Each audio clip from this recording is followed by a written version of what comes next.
ただいまから文教委員会を開きます。本日の記録証明委員は上園副委員長、苫委員にお願いいたします。欠席遅刻はございません。渋谷区立渋谷図書館の廃止を見直しを求める請願を議題に議論します。本請願は受理番号第4号、令和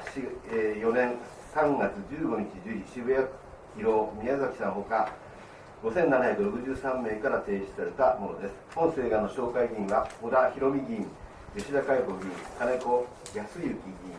牛尾正美議員、田中正也議員、五十嵐千代子議員です。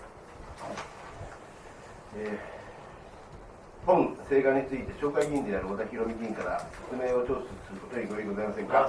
ご異議なしと認めます。よって小田博美議員から説明を聴取することに決定いたしました。小田博美議員、本請願の説明をお願いいたします。委員長、小田博美議員。はい、ただいま議題となりました渋谷区立渋谷図書館の廃止見直しを求める請願に対しまして、後ろに補佐人がいる紹介議員を代表いたしましてご説明をさせていただきます。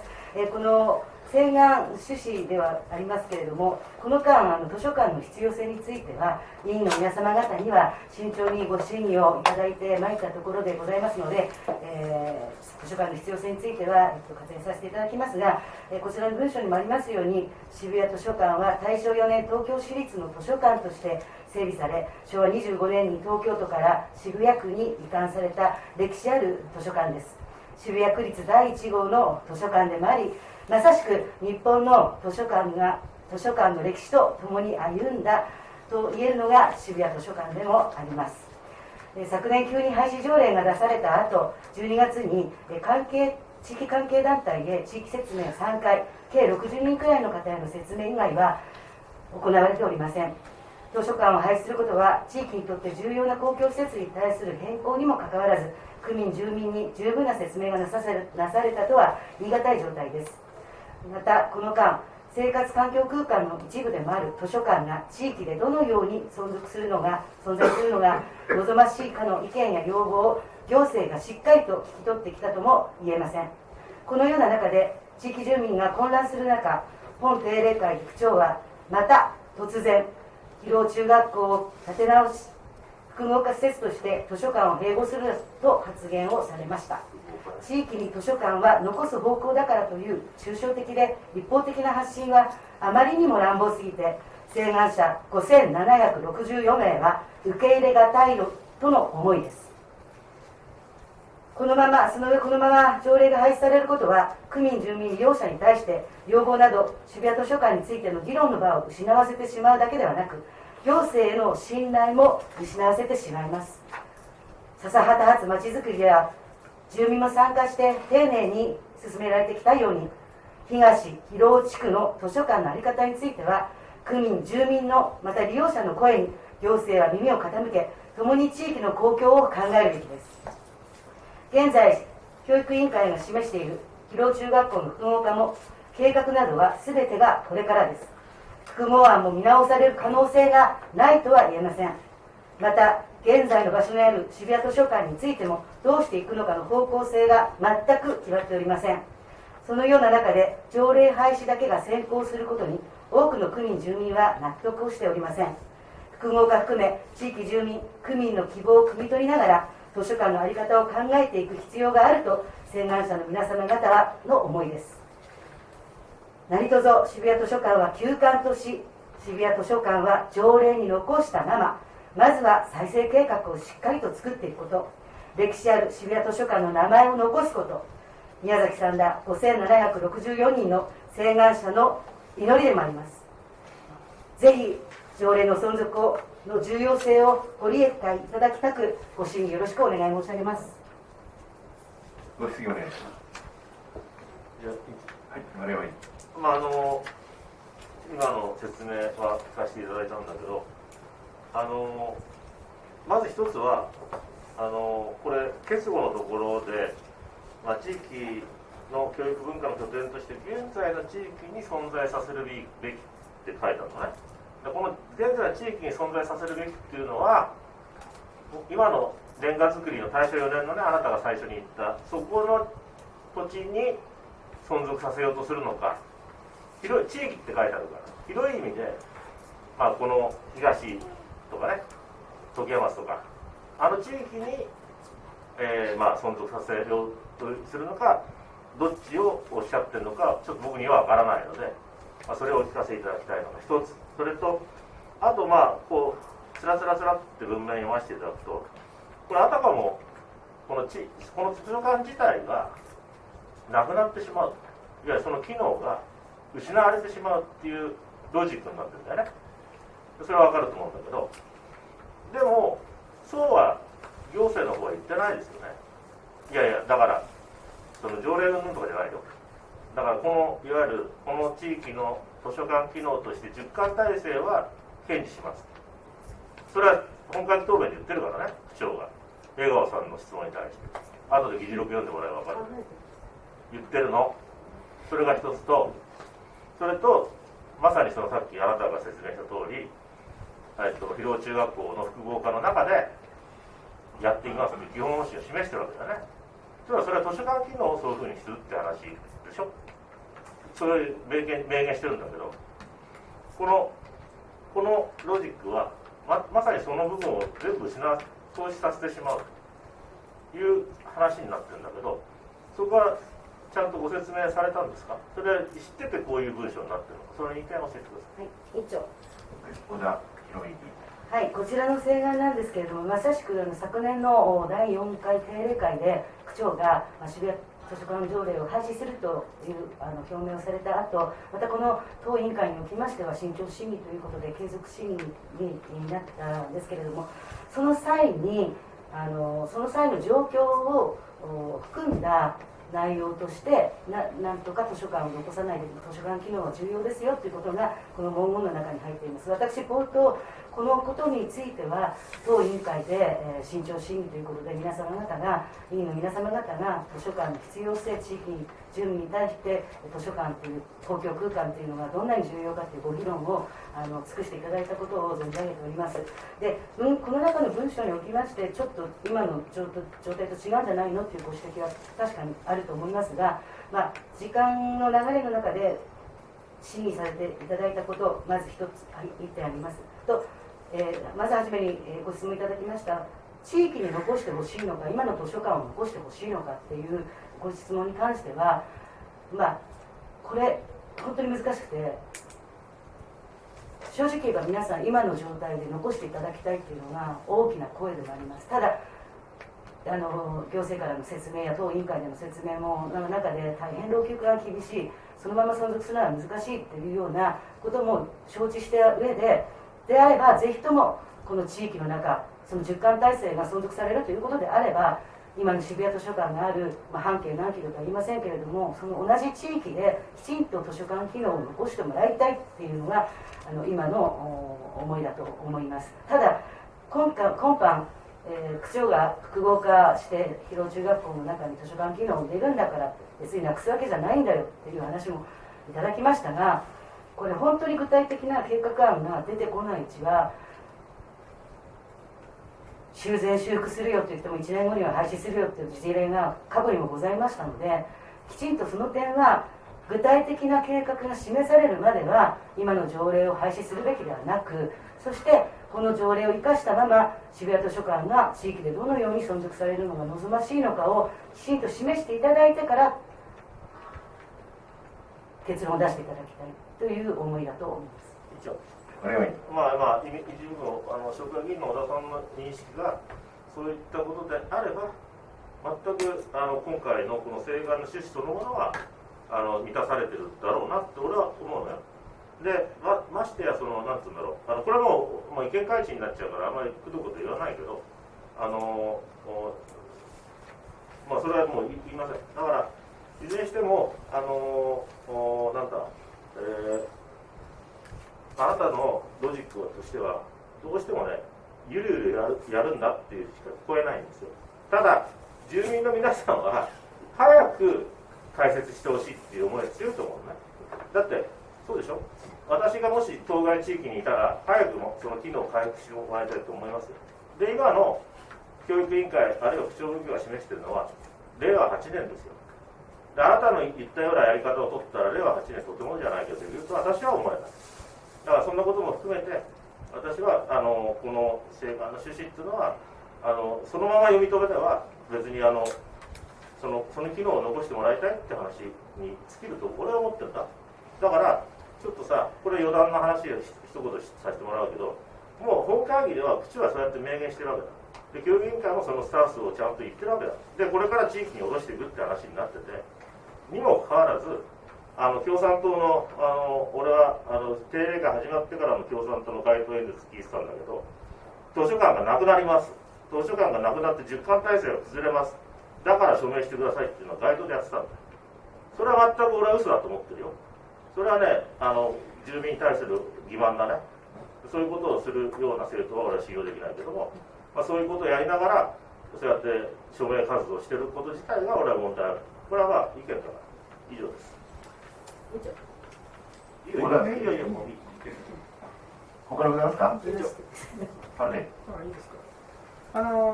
今説明いただいた中でその小田議員が説明今丸山議員の質問で説明されたその地域に機能を残すっていうのは要は最低ラインの条件だっていうことだと私は理解していて、でその中で、この間予算審議などでもこの件が出てきて、やっぱりちょっと議員側と行政側に齟齬がある。行政側は広尾中学校建て替えの、際の複合化の線で、説明をしていきたいと。でもやっぱり住民の方々は条例を残すことで、これ条例にだけにこだわったことではないものの、これ大切なことだと思うんですね。条例で名称がある、その位置がまず存続された上で区民への説明がなされるべきであるということが、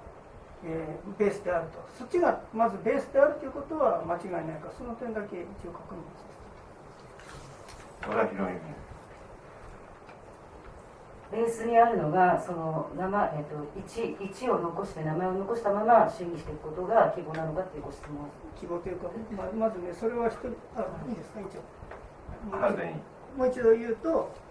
要はいろんな意見がある、多様な意見があるっていうことがまずベースで、そういった意見もあるから、まずはその件について、条例の件については、それを条例をまず廃止しないで、名称と位置を残して、休館として、この先のことをいろんな形で考えていくっていうことを望まれているっていうこと、望まれている方が多いという理解でよろしいですか。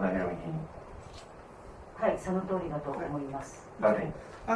そういった中にも確かに今先ほど丸山議員からあったように、一刻も早くっていう意見もある、確かにそれはあるかもしれないけれども、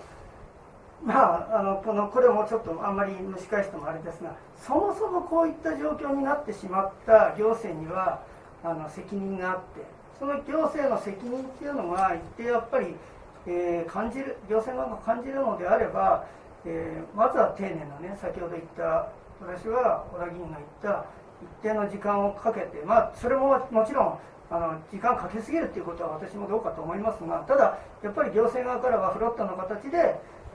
説明をしてほしいと。いろんな要は今の位置での可能性も残しつつ、ただ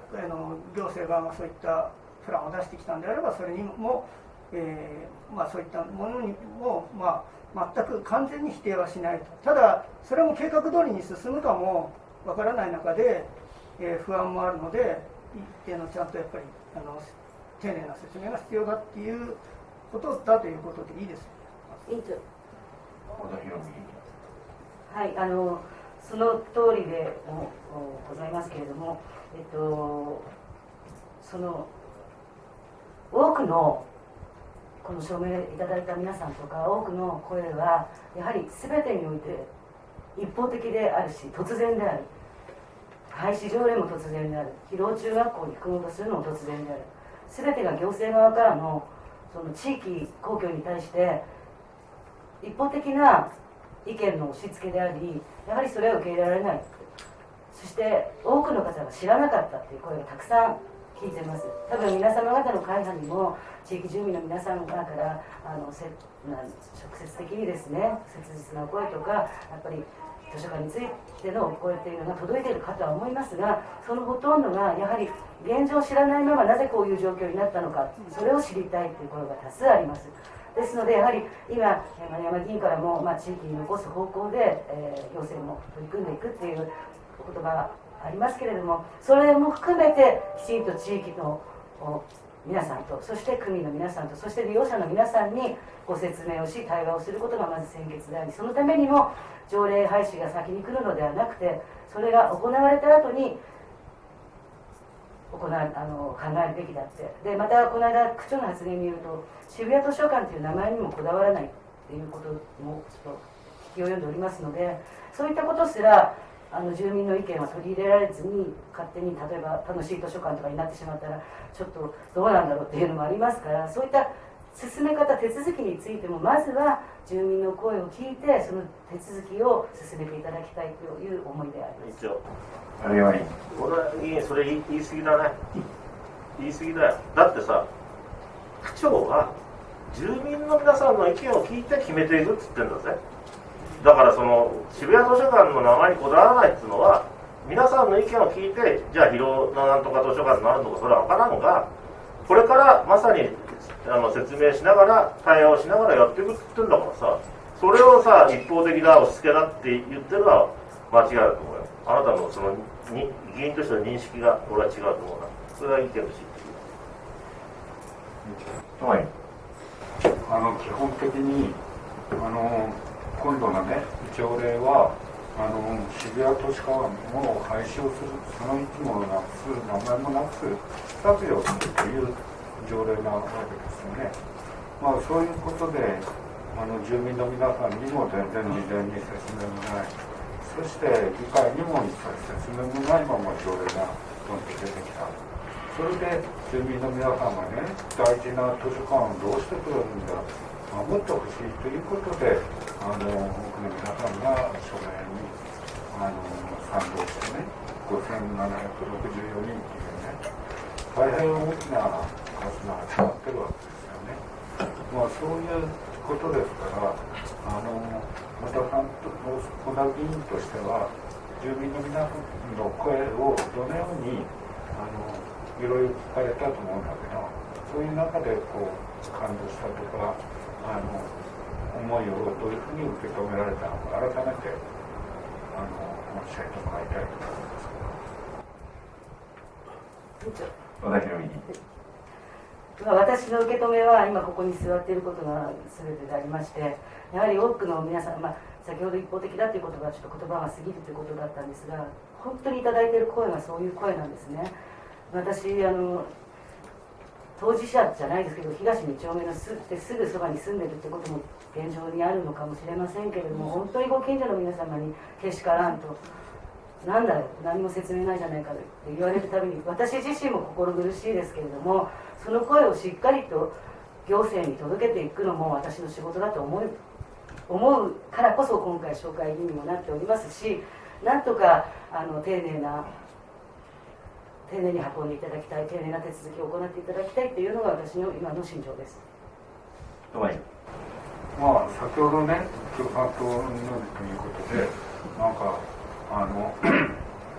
中間体制をね否定するみたいなことをおっしゃってるんだけど、条例がそもそもそういう廃止をする条例だから、そういうことは事実なわけですよ。そういうことをやめてくれということが住民の皆さんのね思いでもあるわけだから、そういうことはきちっとね共産党としても説明もし、そして皆さんの思いを集めることに協力してきたという関係であることは明らかだというふうに思いますし、そういうことも矛盾、丸山委員は矛盾したことを平気で言ってるわけですよ。そういうことは許されないという。冗談じゃないよ。丸山委員。これ持ってこなかったけど、共産党はチラシ入れてんだよ。渋谷図書館廃止とんでもねって。そこにはさ、10巻体制なくなるって書いてある。今言ったロジックとして、その条例が廃止されれば10巻体制なくなるからって、そっちとが詐欺じゃないの。だって新しく図書館が作られればまた設置されるんだろう。それは10巻に戻るじゃないか。それをさ、それは条例が今廃止されるんだから、これ区民に対しては9巻になってどうするんですか皆さん、図書館なくなっちゃいますよ、署名してくださいって、そういう運動してたんだよ。それこそ俺は詐欺だと思うよ、そっちの方が。全くそれはなんか矛盾してるとか矛盾してないと、共産党でやってることは矛盾してるんじゃないですか。欺瞞だとも俺は思いますよ。だって作らないって言ってんじゃないんだから、もうすでに明言してるんじゃないですか、区長が作るって。場所を何も考えない、作る機能は維持するっつってんのにさ、条例がなくなっただけでじゃあそれが休暇になるから条例廃止しちゃいかないとか、そんなことは区民利益は関係ないんだ。もう図書館機能がその地域にきちっと担保されてれば、私は満たされてるというふうな立場で言ってるわけでも矛盾もしてないから、その点はいいです。私はね、実際上経過から言ったって、廃止条例が出てきた時にはそういう案なんか一切なかったじゃないですか。いや、この頃変わるだから委員長、もうね、この人と議論したくないけど、私が言ったのは定例会が始まってからって言ってるんだよ、ちゃんと。定例会始まる前にその話がどうのこうのじゃなくて、定例会の時はもう明らかになってるんだからさ、本会議始まって、きちんと明言してんだから。それにもかかわらず、街頭で図書館なくなりますよ、10巻が維持されなくなりますよ、署名してください。それは欺瞞だって、そういう話を。単純明快。議事進行上なので休憩をいたします。ございますか。はい。丸山議員の言うことはね、本当にまだやるか。コロコロ変わっているということだけ指摘しておきます。なんだこれは、まあ、一発じゃない。冗談じゃねえぞ。おはようございますか。堀切委員。はい。何にお願いします。まあ、こちらに書かれている生害者の皆さんの本当の気持ちはよくわかります。私も恵比寿の2カ所ではこの定例会中と定例会中の間にですね、3回計6回立たせていただきました。多くの区民の皆さんから非常にこの廃止や条例が出ているということは驚いていると、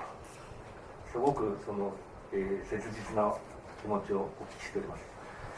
で、そこでこの請願が出されたわけです。まあ、最もなと思います。で、私、小田議員のここに書いてある、まさに図書館機能に関して、まあ、条例が廃止されてしまうことによって、2つ非常に大きなことがあって、区長は一方維持するというふうには言ってますが、それはあくまで貸し出しだけであって、小田議員にお聞きしますけど、図書館というのは貸したり、ただ返してもらえばいいっていうのが仕事ですから。なぜかといえば、ちゃんとそこで閲覧できたりとかですね、本を読めたりとか、例えばですよ、図書館には司書教育があって、そこで、まあ、子どもたちに本を読んであげるとか、おすすめをしてあげるとか、それからそこで収集をしたものを発表して、年間こういうものが図書館としてはおすすめですとかいうような機能も含めて、図書館機能だとまず思うんです。そこら辺にしてですね、実際に廃止案の中には補填されているっていうようなことは区長はまあ言ってるんですけど、機能の補填というのは私は程遠いと思うんですね。で、この皆さんも多分同じ気持ちじゃないんですけど、じゃないかなと思います。聞いている小田さんとしてはどうですか、小田議員として、実態として。小田博議員。どっちの聞いてるんですか。いや、住民の皆さんか。はい、もちろん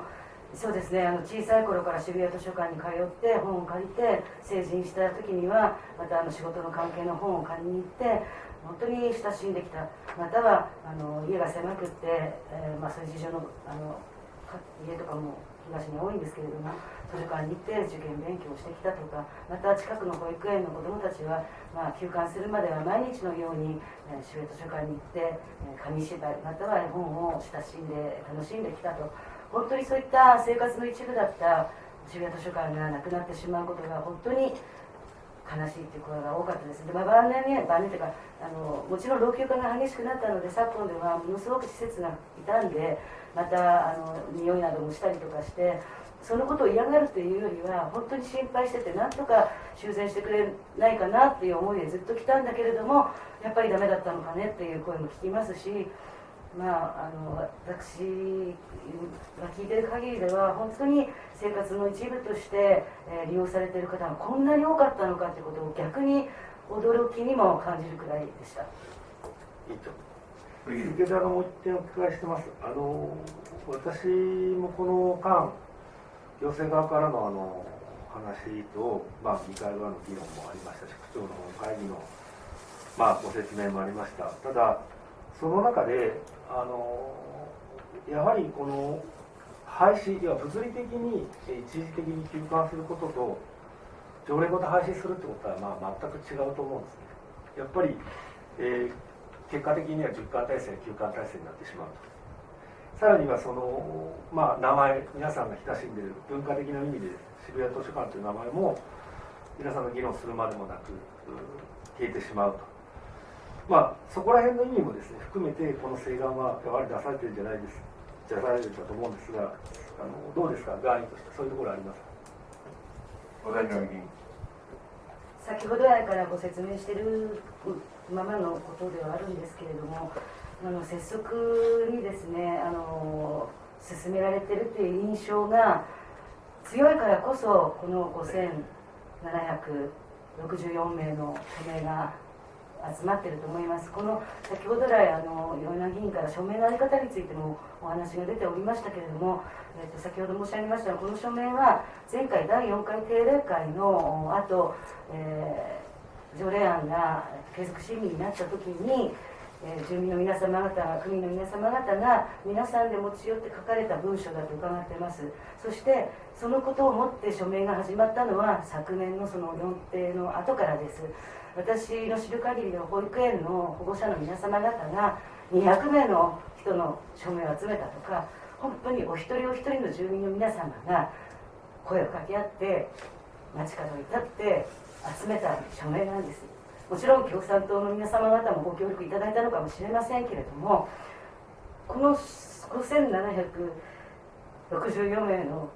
署名を集めるのに人数の目標を掲げて本当に皆さん頑張っていらっしゃいました。その声も区長は確かにこれから先図書館を再設していく上で区民や住民の皆さんの声を聞き取ってくださると私も信じています。しかしながらこの署名に署名された皆様の声も一つの区民の声としてこんな意見もあるんだということをぜひ聞き取っていただきたいという思いで私今日紹介にさせていただきました。ちょっと今のやり取りどうしても気になって黙ってようと思ったんだけど、条例っていうのはさ、図書館の場所だとかみんなそれは示されてるんだよな。渋谷図書館は渋谷何丁目何番地ってそれが条例の位置づけられてるんだよ。それってさ、結局はさ、もし位置をずらさなきゃならないときは一度廃止しなきゃならないっていうのは分かるでしょ。それが機能を失うってことにはつながらないっていうのも分かるよね。それなのになんでそれをまたどうしてもだからちょっと待ってよ、人が言ってるとき黙ってろよ。だから小田さんにさっき聞いたんだよ俺は。どうしてもあそこの場所で図書館を存続しなきゃならないんですかって最初に聞いてるんだ俺は、一番最初の一問で。その時にはそれにはこだわらないという言い方、いろんな人の意見を聞いてって言ってたじゃないですか。それと今のその署名の運のあり方についてはあれだけど、あなたの今のロジックはこの条例を残すということは渋谷図書館の老朽化したその場所でそこにこだわるっていう話だからね。それは理解してるんです。小田議員。はい。区長への質問で現在の場所にある渋谷図書館の建物をどうするんですかって質問があった際に、その将来時山町小学校が建て替えの時にクローン化するかもしれないし、現状ではその後の使い道やはっきりしていない状態でもあります。そして、今まさしく広中学校にクローン化するっていう話がありますが、これ現実的なものではまだ決定していることではありませんので、決定した際に条例改正をすればいいのではないか。住所登録が変わるだけだと私は認識するんですけれども、それまでは今の現状のところでも何か模索できることがあるんだったら、それは住民の声も聞き取りながら協議していくべきではないかという立ち位置です。僕と見解違うからそこは。この間ね、予算審議に関わってもこの話が出てきて、その時にまさに申し訳ないんですけど、条例自体にそんなにこだわらないっていうような話も先ほどおっしゃった議員からも話があって、要は何があれかっていうと、早くできることが先決だというような流れの中でそういった発言もあったり、あと答弁する理事者の方も結構休館っていうことを言ってて、休館っていうのであれば、いやまさにこの条例自体を残してね、で、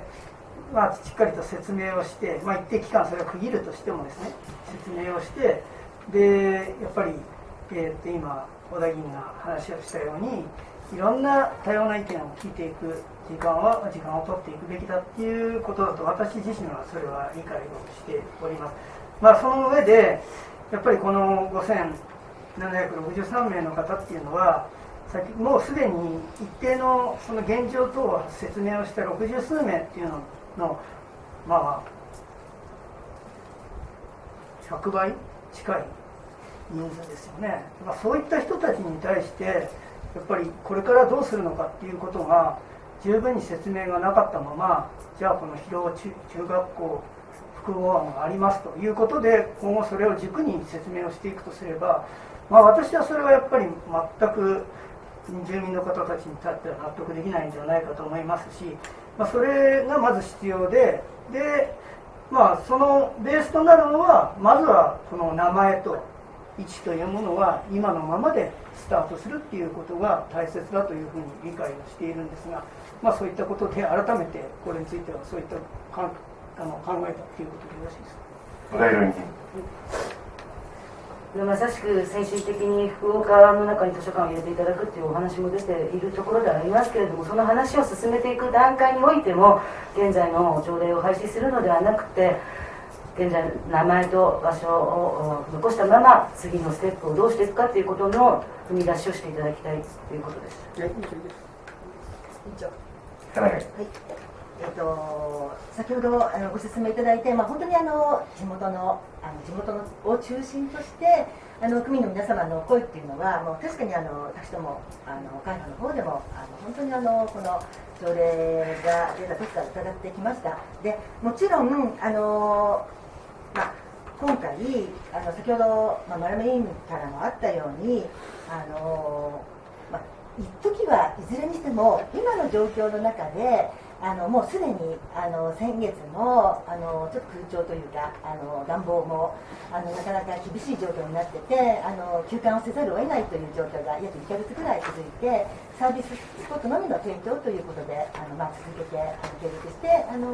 渋谷図書館の中では運用されてきましたけれども、いずれにしてもそういうつなぎだけではもう本当に間に合わないという状況の中で、とにかく私たち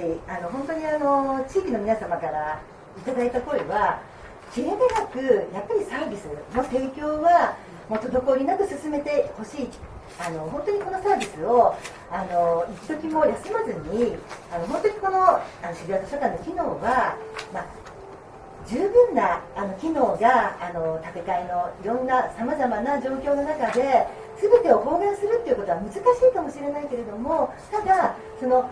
貸し出しから始め、あと私たちも今言ってるのはコミュニティ図書館ってやっぱりコミュニティがすごく大事だっていうふうに思っています。本当にそのサービススポットを作らなくちゃいけないっていう中で、そういったコミュニティも本当に検討していただきたいという声も私たちも挙げていますけれども、いずれにしてもそのサービススポットを作っていかなくちゃいけないっていうことがもう明らかになってるかなって思うんですが、その部分というのは特に何もこの成果の中では特に切れ目のないサービスを提供し続けてほしいっていうところが特に見えていないんですけれども、そういう部分っていうのはどういうお声を聞いていただいてきたか教えていただけますか。もちろん老朽化して今休館しているのでサービススポットっていうのが、充実されているわけですけれども、以前の話なんですよね。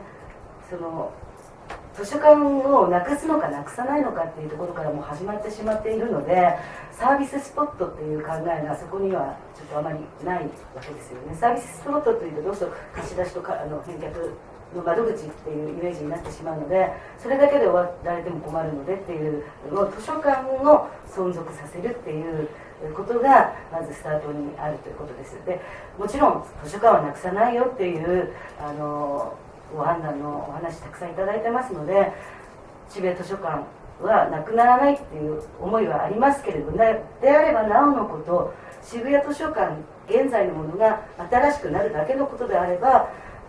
条例廃止をしてまでする必要はないんじゃないかなというふうに思っています。でサービススポットの質問に関しては、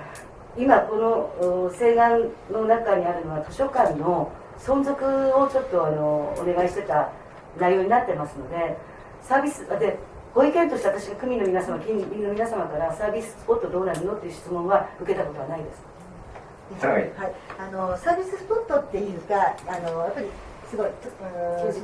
図書館の一部全面的なっていうのは難しいかもしれないけども、一部の機能をやっぱり継続をさせていくっていうところって今後のやっぱり存続をさせるっていうところも含めて、そこの部分って大事なことになってくるんじゃないかなっていうふうに思っているんですね。でやっ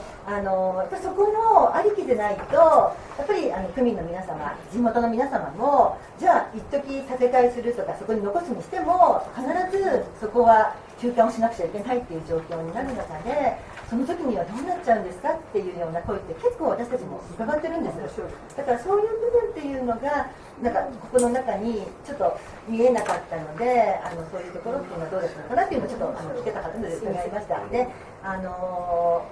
いずれにしてもその休館というかその建て替えの時に位置を移さなくちゃいけない時は、先ほど前山さんがおっしゃったようにこの間も、委員会の質疑の中でそのことは1回は条例を廃止して、またきちんと条例でしっかり